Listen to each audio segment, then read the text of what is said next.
அம்மா, ம் நம்ம இந்த ஷேக்கு வீட்லயே எடுக்கலாம்ல, ஏன் கிளப்புக்கு வரணும்? Good question. நான் ஒரு கேள்வி கேட்கலாமா? ம் அப்பா அம்மா நல்லா படிச்சிருக்காங்க. ஓகே. அப்படி இருந்தும் ஏன் அவங்களே சொல்லி தரலாமே? எதுக்காக ஸ்கூலுக்கு அனுப்பணும்? அவங்க சொல்லி கொடுத்தா எப்படி அவ்வளவா எடுத்துக்க மாட்டோம். ஸோ ஸ்கூல்ல வந்து படிப்பு மட்டும் சொல்லி தரல, அதை தாண்டி டிசிப்ளின், 4 பேர்கிட்ட எப்படி பழகணும், அதே மாதிரி அவங்க செய்யற ஒரு சின்ன சின்ன விஷயங்களுக்கு அப்ரிசியேஷன், இந்த அப்ரிசியேஷன் அடுத்த கட்டத்துக்கு அவங்கள கொண்டு போகும். இப்படி நிறைய விஷயம் சொல்லிக்கிட்டே போலாம். அதே மாதிரி தான் நியூட்ரிஷன் கிளப்புமே.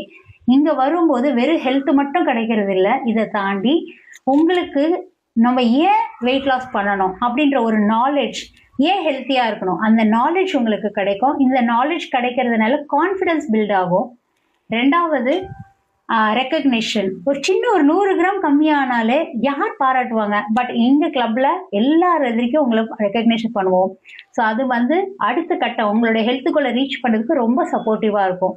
3வது பாயிண்ட் என்னன்னா பாசிட்டிவ் ஆட்டிடியூட். வெளியில எப்படி இருக்காங்கன்னு தெரியல, பட் நம்ம எப்படி யோசிக்கணும், நம்ம எப்படி பாசிட்டிவா திங்க் பண்ணணும், ஒரு ஒரு நாளும் அதை ப்ராக்டிஸ் பண்ணும்போது நம்ம லைஃப்ல ஒரு பெரிய சேஞ்சஸ் நமக்குள்ள வரும். ஸோ இந்த மாதிரி நிறைய விஷயங்களை லேர்ன் பண்ற இடம் தான் நம்மளுடைய நியூட்ரிஷன் கிளப். ஸோ இந்த மாதிரி இன்ஃபர்மேஷனுக்கு என்னை ஃபாலோ பண்ணிக்கோங்க, சப்ஸ்கிரைப் பண்ணுங்க.